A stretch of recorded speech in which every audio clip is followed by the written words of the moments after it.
Hello and welcome to this Pierce County Library System video program. My name is Matthew. I normally work at the South Hill Library, and today I am going to be walking you through how to make a jam oven cake.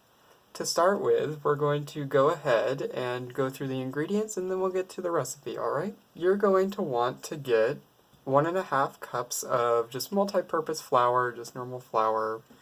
In addition to that, 1 1/4 cups of milk. You're also going to want 3.5 teaspoons of baking soda, about half a teaspoon of salt. We're looking at about 1 teaspoon of cinnamon. In addition to this, we're looking at 1 tablespoon of sugar. In my case, I'm using brown sugar, but you can also use white sugar. We're going to be adding 1 teaspoon of vanilla extract. And we're going to want 1 egg. In addition to this, we're going to want 3.5 tablespoons of butter. And then we're going to want some jam, not a specific amount, and it can basically be whatever kind you want. Today I'm using strawberry. I did want to mention that you only want to use half a teaspoon of salt if you're using unsalted butter.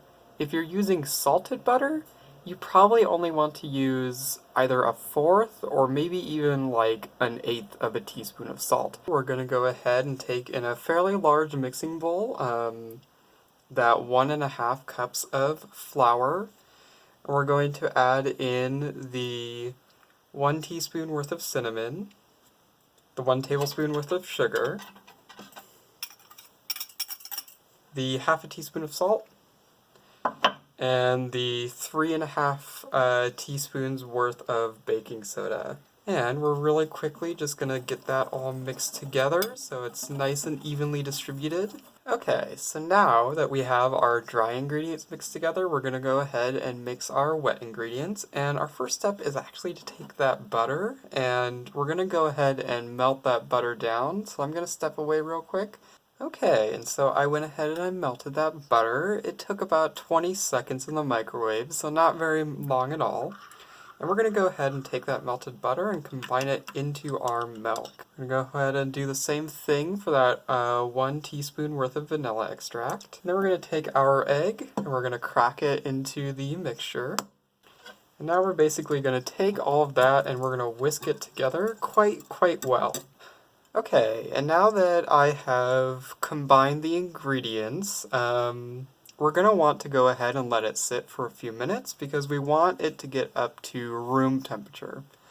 I wouldn't necessarily suggest heating it because some of the ingredients can start to react.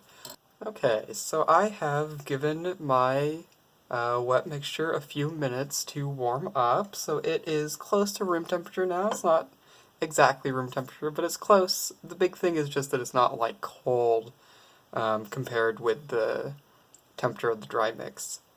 But so now that it's had a chance to do that, we're going to go ahead and kind of make a divot in the middle of the dry mix just to make sure it mixes in as evenly as possible.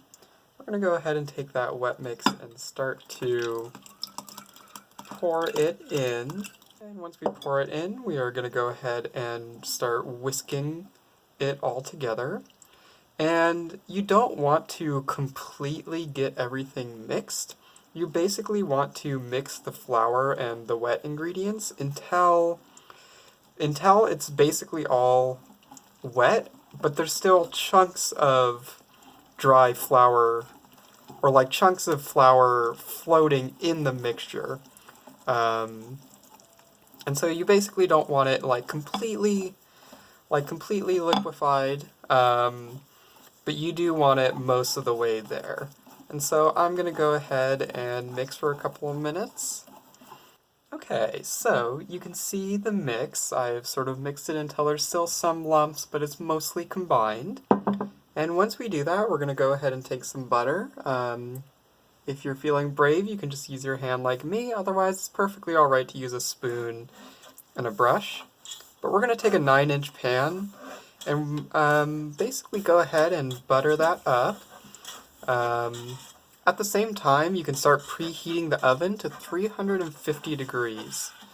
Because once we get our pan buttered, we're going to go ahead and take that mix and we're going to pour in about half of the mix. And once we pour that in, we're just going to kind of make sure it's spread evenly throughout the pan. And basically we're going to take this first half, and we're going to go ahead and put it in the oven for less than 5 minutes once it's heated to that 350 degrees. The reason for that is we still want to put the jam in, for it is a jam oven cake. But right now, if we put the jam in, it's going to sink right to the bottom. We kind of want a layer more in the middle. So what we're going to do is give it just a few minutes in the oven to basically form a skin. And then the skin should hopefully be able to hold the jam up for the rest of the cooking. Okay, so I had a minor issue with the recording, and so I lost part of what I recorded. But I'm going to go ahead and go through it again and just try to bear with me as I describe what the next steps are supposed to be without being able to show you, unfortunately. So as you recall, we had our first half of our batter that we put in the oven for just a couple minutes until it started to harden up. And so we got that out, and you can kind of see what's left. This was the jam that I used, the strawberry jam. I would say that it was about as high as the spoon turns sideways.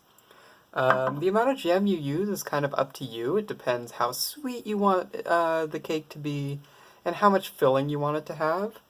But I went ahead and took the jam and I very gently ladled it out onto the hardened surface of the first half of the batter that we'd started to cook.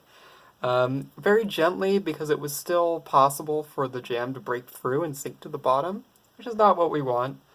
And after I ladled it out, I gently spread it. And you don't want to spread the jam quite to the corners. Basically, you don't want the jam touching the metal pan, because it's too hot and it'll sort of scorch the flavor out of the jam. But once I spread it across, very gently, once again, so it doesn't break through to the bottom, I took the second half of our batter and I poured it in. And so you're able to see now what it looks like. You can't see any jam for the most part, except a couple little pieces sticking through. Most of the jam you want covered, because any jam that's exposed to the heat of the oven, that moisture is going to be lost into the air in the oven. And we're going to put that back in the oven, still at 350 degrees, for about 10 minutes, or until it kind of looks nice. And if it looks like it's getting done, a trick I like to use is I take a knife and I just sort of stab it in and out really quickly. And if there's no real major material stuck to the knife, you know it's just about done. If you pull it out and some batter comes out, or there's some moist material on the knife, it still has some time it needs to cook. Okay, so this is our finalized oven cake. You can see sort of the little areas where you can see the jam in the middle. So we're going to go ahead and, now that we've finished it, just cut through it. Basically any topping you want. I like a little bit of syrup because it's a little bit of a dry cake. And there you have it. That is your jam oven cake. Again, you can put any kind of jam you want in it, a mixture of jams. I used strawberry today. One could also use either granola or chocolate chips in the batter and mix that in as well. It's also quite good in my experience. So again, thank you very much for watching this Pierce County Library System cooking program. I hope you have a wonderful day.